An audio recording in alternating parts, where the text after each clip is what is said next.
Hi friends, ఇదొక real horror story. మేఘాలయలో జరిగిన ఒక ఇన్సిడెంట్. స్టోరీలోకి వెళ్ళే ముందు అందరికీ ఒక రిక్వెస్ట్. మీకు స్టోరీ నచ్చితే ఖచ్చితంగా మన వీడియోకి లైక్ చేయండి. దానివల్ల నాకు చాలా సపోర్ట్గా ఉంటుంది. ఇంకా స్టోరీలోకి వెళ్ళిపోదాం. తన పేరు నవ్య. నవ్య వాళ్ళకి ఎగ్జామ్స్ కంప్లీట్ అయిపోయిన తర్వాత రిలాక్స్ అవ్వడానికి ఫ్రెండ్స్తో పాటు ఎక్కడికైనా ట్రిప్కి వెళ్దాం అనుకునింది. అదే విషయం ఫ్రెండ్స్కి చెప్తే వెంటనే ఫ్రెండ్స్ అందరూ ఓకే చెప్పారు. ఎగ్జామ్స్ అయిపోయిన తర్వాత ఎక్కడికి వెళ్తే బాగుంటుందని ఆలోచిస్తున్నప్పుడు అందరూ వాటర్ ఫాల్స్కి వెళ్దామని అనుకున్నారు. అనుకున్న విధంగానే మంచి వాటర్ ఫాల్స్ కోసం గూగుల్లో సెర్చ్ చేయడం స్టార్ట్ చేశారు. సెర్చ్ చేస్తున్నప్పుడు మేఘాలయలో ఉన్న ఒక వాటర్ ఫాల్స్ వాళ్ళకి బాగా నచ్చింది. వాళ్ళు ఎంజాయ్ చేయడానికి, రిలాక్స్ అవ్వడానికి ఆ ప్లేస్ కరెక్ట్గా ఉంటుందని అందరూ అనుకున్నారు. వెంటనే వాళ్ళకి కావాల్సిన ఫుడ్ని, కావాల్సిన వస్తువులన్నిటిని తీసుకొని ఆ వాటర్ ఫాల్స్ దగ్గరికి స్టార్ట్ అయిపోయారు. వాటర్ ఫాల్స్ దగ్గరికి వెళ్ళేసరికి దగ్గర దగ్గర నైట్ అయిపోయింది.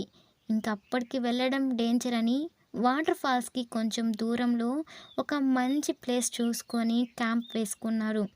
ఆ రోజు జర్నీ చేసి బాగా అలసిపోవడం వల్ల అందరూ గాఢ నిద్రలోకి వెళ్ళిపోయారు. పొద్దున లేచి చూస్తే ఆ వాటర్ ఫాల్స్ వాళ్ళకి బాగా అనిపించింది. చాలా బాగా నచ్చింది. ఆ వాటర్ ఫాల్స్ కానీ, అక్కడున్న కొన్ని ప్లేసులు కానీ వాళ్ళకి చాలా బాగా నచ్చాయి. వెంటనే ఫ్రెండ్స్ అందరూ పరిగెత్తుకుంటూ వెళ్ళి ఆ వాటర్ ఫాల్స్లో ఒక్కసారిగా దూకేశారు. మంచిగా స్విమ్మింగ్ చేసుకుంటూ, కబుర్లు చెప్పుకుంటూ చాలా సమయం వరకు ఆ వాటర్ ఫాల్స్ కాడే గడిపారు. తర్వాత అందరూ వాళ్ళ క్యాంప్ దగ్గరికి వెళ్ళి వాళ్ళు తెచ్చుకున్న ఫుడ్లో కొంచెం ఫుడ్ తిని మంచిగా రిలాక్స్ అయ్యారు. కాసేపటి తర్వాత అలా అడవిలోకి వెళ్ళి అక్కడ ఏమేమి ఉన్నాయో చూద్దామని నవ్య అనడంతో అందరూ కలిసి అడవిలోకి వెళ్ళడం స్టార్ట్ చేశారు. అడవంతా తిరిగి అక్కడ దొరికే కొన్ని పండ్లను తీసుకొని వాళ్ళు తిరిగి మళ్ళీ క్యాంప్ దగ్గరికి వచ్చారు. క్యాంప్ దగ్గరికి వచ్చేసరికి బాగా ఆలస్యం అయిపోయింది. వెంటనే అక్కడ ఒక చిన్న చలిమంట వేసుకొని అందరూ ఆ చలిమంట చుట్టూ కూర్చొని కబుర్లు చెప్పుకుంటూ మాట్లాడుకుంటున్న టైంలో నవ్యకి ఏదో అలికిడి రావడం స్టార్ట్ అయింది. తన వెనకాల ఎవరో ఏడుస్తూ పరిగెత్తినట్టు అనిపించింది. కానీ నవ్య అంతగా పట్టించుకోలేదు. ఎందుకంటే అది అడవి ప్రాంతం కావడం వల్ల ఎవరైనా జంతువులు పరిగెత్తుకుంటూ వెళ్ళుంటాయని నవ్య అనుకునింది. భోజనం అయిపోయిన తర్వాత అందరూ వాళ్ళ క్యాంపుల దగ్గరికి వెళ్ళి నిద్రపోయారు. కరెక్ట్గా 1-1:30 మధ్యలో నవ్యకి ఏదో అలికిడి వినిపించింది. లేచి చూస్తే ఎవరో క్యాంప్ వెనకాల ఏడుస్తూ పరిగెత్తినట్టు అనిపించింది. నవ్యకి భయమేసి ఫోన్ చూస్తే టైం దగ్గర దగ్గర 1-1:30, 2 దగ్గర అవుతుంది.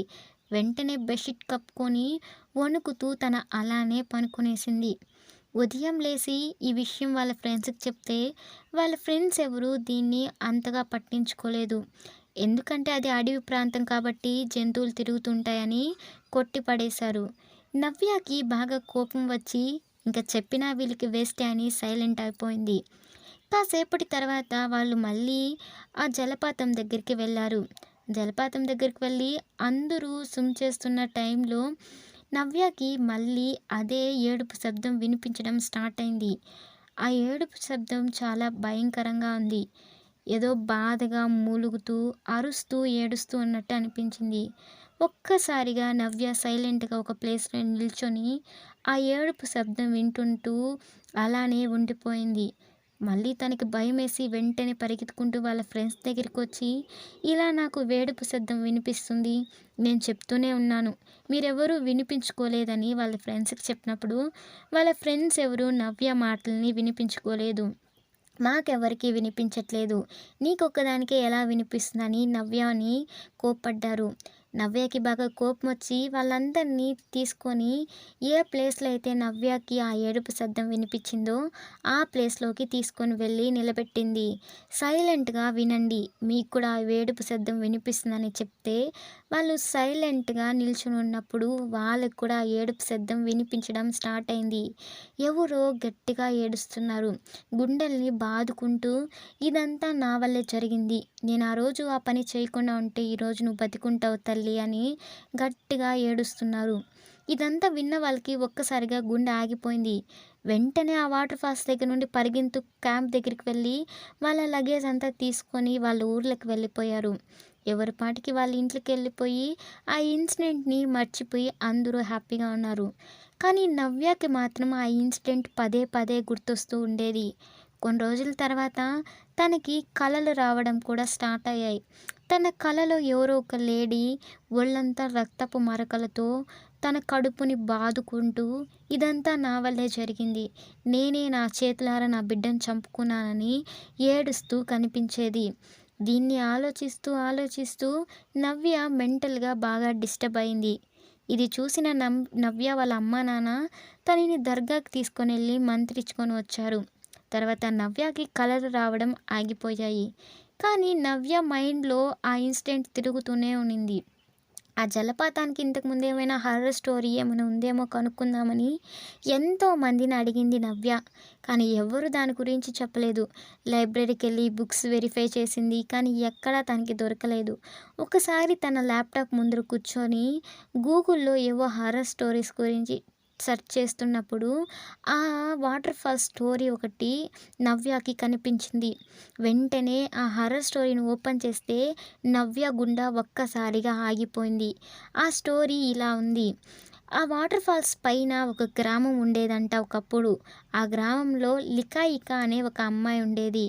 ఆ అమ్మాయికి ఒక పెళ్లి వయసు వచ్చిన తర్వాత వాళ్ళ ఇంట్లో వాళ్ళు ఆ అమ్మాయికి పెళ్లి చేశారు. పెళ్లి చేసిన కొన్ని నెలలకే లికాయిక ఒక అమ్మాయికి జన్మనిచ్చింది. చాలా ఆనందంగా ఉండే వాళ్ళ ఫ్యామిలీ ఒక్కసారిగా విషాదంలో మునిగిపోయింది.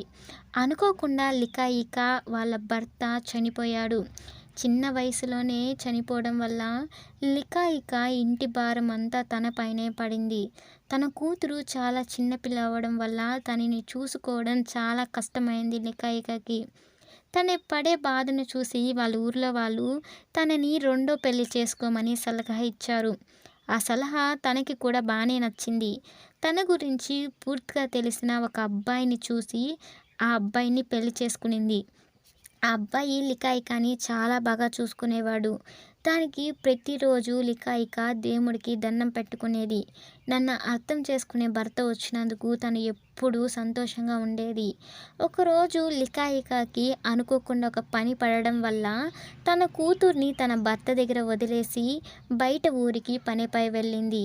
తిరిగి వచ్చేసరికి బాగా ఆకలిగా ఉండటంతో వాళ్ళ ఆయన తనకి మంచిగా మాంసం కూరని చేసి పెట్టాడు.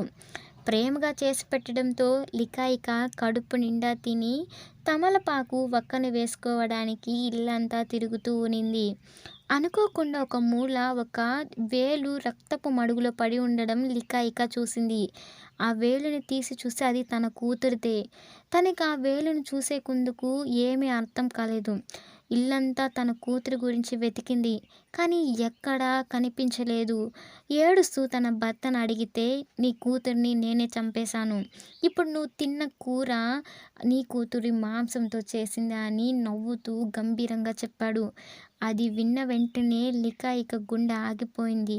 రెండు చేతులతో తన కడుపును బాదుకుంటూ ఎందుకు ఇదంతా చేశావని అడిగితే తన భర్త, నాకు నువ్వంటే ఇష్టం, కానీ నీ కూతురు అంటే నాకు ఇష్టం లేదు. నీ కూతురు నీ మొదటి భర్తకు పుట్టింది, నాకు పుట్టలేదు. తనని నువ్వు ప్రేమగా చూసుకోవడం నాకు అసలు నచ్చలేదు. అందుకనే ఇదంతా చేశానని చెప్పింది. అది చెప్పిన వెంటనే లికాయికకి ఏం చేయాలో అర్థం కాకుండా పిచ్చి పట్టిన దానిలాగా అరుచుకుంటూ కేకలు వేసుకుంటూ తన ఊరంతా పరిగెత్తుకుంటూ ఆ జలపాతం దగ్గరికి వెళ్ళి దాని పైనుండి కిందకు దూకేసింది. ఇదంతా తెలిసిన ఊరి ప్రజలు పరిగెత్తుకుంటూ వచ్చి ఆ జలపాతంలో చూస్తే లికాయిక శరీరం ఎక్కడా కనిపించలేదు. వెంటనే పోలీస్ స్టేషన్కి వెళ్ళి ఫిర్యాదు చేసినా పోలీసులకు కూడా తన శరీరం ఎక్కడా కనిపించలేదు. తర్వాత ఆ కేసుని క్లోజ్ చేసేశాడు. అది జరిగిన కరెక్ట్‌గా 3 రోజులకే తన భర్త కూడా కనిపించకుండా పోయాడు. తన భర్త ఎలా కనిపించకుండా పోయాడో ఇంతవరకు మిస్టరీగానే మిగిలింది. అలాగే తన శరీరం ఏమైందో కూడా అది కూడా మిస్టరీగానే మిగిలిందని ఆ స్టోరీలో ఉంది. అదే కాకుండా రాత్రి సమయాలలో అక్కడ ఏడుపు సౌండ్లు వినిపిస్తూ ఉంటాయని, తన కూతురి కోసం వాళ్ళమ్మ ఎప్పుడూ కన్నీళ్లతో ఆ జలపాతం చుట్టూ తిరుగుతూ ఉంటుందని కొన్ని పురాణాలు ఉన్నాయని దాంట్లో ఉంది. ఈ స్టోరీ వినిన తర్వాత ఆ దెయ్యం గురించి మీరేమనుకుంటున్నారో కామెంట్ చేయండి.